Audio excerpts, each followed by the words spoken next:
Sup, and welcome to A Random Review, where today I'm reviewing the first movie that I saw in a theater in 2024, The Iron Claw, a 2-hour and 12-minute movie which was released in 2023 by A24, was written and directed by Sean Durkin, and stars Zac Efron as Kevin Von Erich.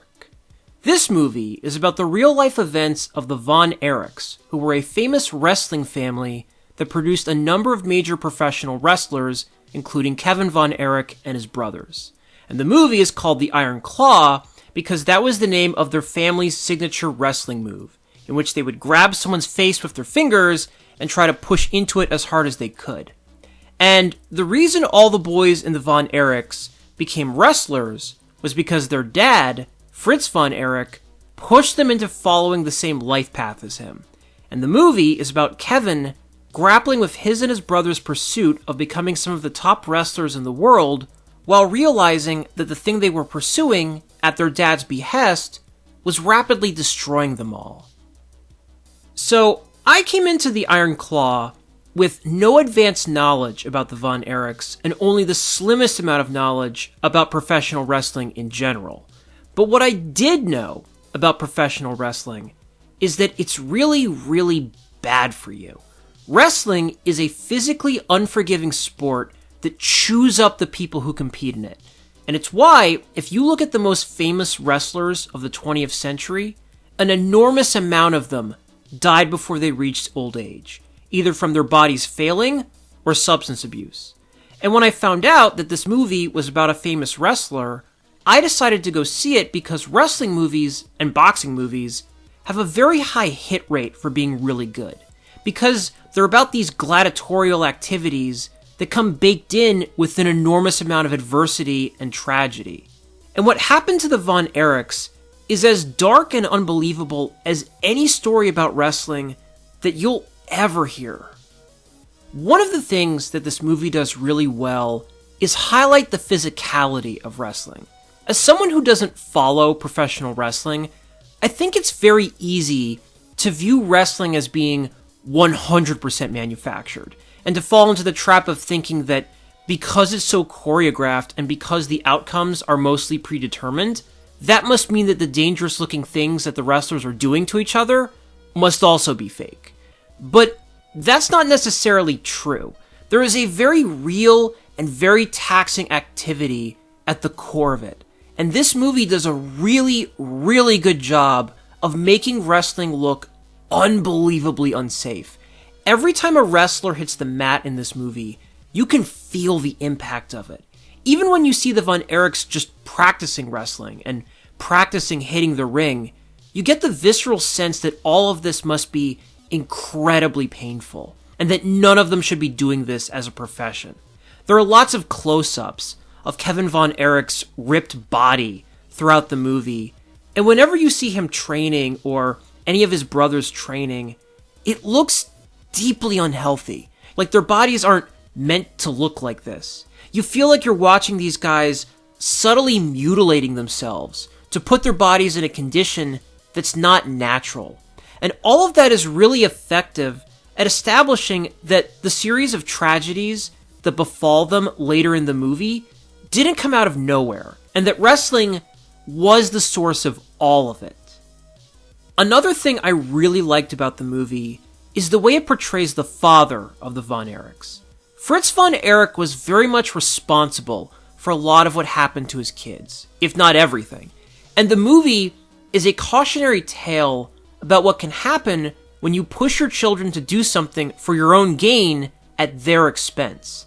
And yet, as bad a guy as he was, and he is an asshole in this, he's literally ranking which children he likes the most out loud to his kids throughout the movie, he's also not cartoonishly evil. Like, they didn't go over the top with him, because you can tell that while his parenting method was horrible, and at the core of all the awful things that happened to his kids, he wasn't doing the things he was doing maliciously. And he wasn't purposefully abusing them.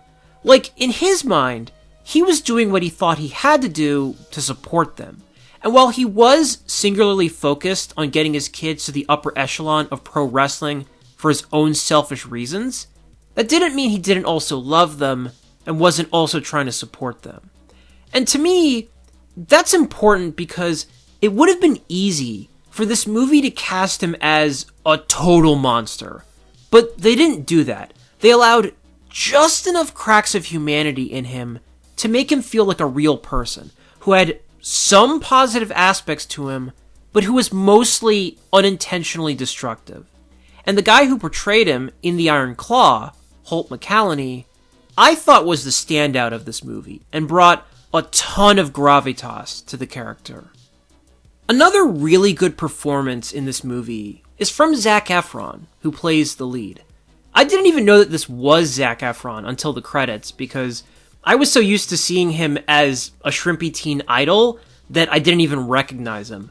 But he's huge in this, and he plays a very quiet, unassuming man in Kevin Von Erich. And the contrast between him and his dad in the movie works well because you can come away totally understanding why he and his brothers kept going along with their dad, who was so much more intimidating and commanding than any of them. You get the sense that they all felt trapped by his presence, and that the reason they kept it going as wrestlers, even as their family began to dissolve as a result of it, is because they felt like they didn't have the freedom to do anything else. That he had basically instilled in them from the moment they were little that the only thing that mattered was wrestling, and that if they weren't good at wrestling, there wasn't anything else for them in life. And yet, it's because Kevin Von Erich is a low-key character that the movie runs into the one and only real complication that I had with it. The string of terrible events that happened to the Von Erichs is so overwhelming and so devastating that it's hard to comprehend it.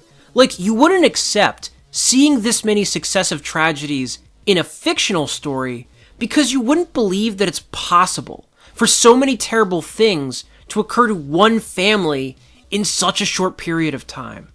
And as those tragedies unfurled themselves, I found myself not being affected by them as much as I thought I should have been.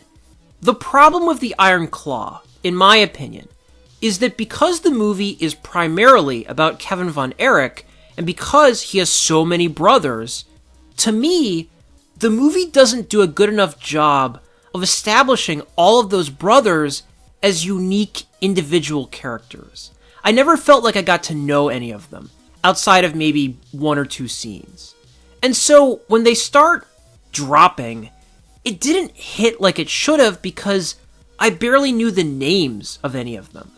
And so, them experiencing tragedy wasn't the loss that it should have been for me.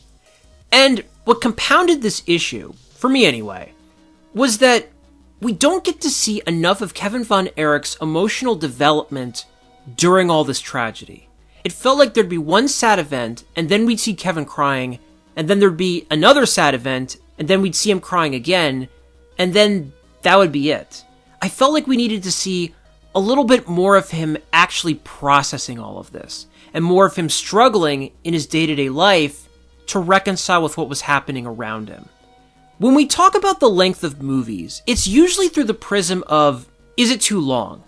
But The Iron Claw is an example of a movie that wasn't long enough, because it's never dull, and it goes by in no time, and so to me, it could have afforded to have 2 or 3 additional scenes that either established more of the brothers, outside of them wrestling, or showed Kevin Von Erich gradually putting it together that the terrible things that were happening to them were his dad's fault. I felt like the movie skipped a little too much to that resolution, without us actually seeing that evolution on screen. And for me, that small discrepancy is what kept me from being as heartbroken and shattered about what was happening as I thought I should have been. That said, what's on screen is still pretty powerful. The Iron Claw is as grim as any story about major sports figures that you'll ever see. And I mean that as a compliment, because the story of the Von Erichs is so out there that you'll be glad that you know about it once you know about it, even if you won't necessarily love what you're seeing. It just feels like the kind of story that you need to know about. The movie is well directed and well acted. It looks really good, and all the wrestling comes off as authentic and with a real weight to it. It's maybe not as deep an exploration into Kevin Von Erich's psyche as it could have been, and it's maybe a little too quick to get to its final resolution. But even with those caveats, this is still an excellent movie. So, I give The Iron Claw from 2023 an 8.43 out of 10. It's a film that I think most people would really, really enjoy watching, if not love, regardless of if you're into wrestling or not. And if you're not into wrestling, and you do see this, you might even come away from it being glad that you're not into wrestling. Or at least older wrestling.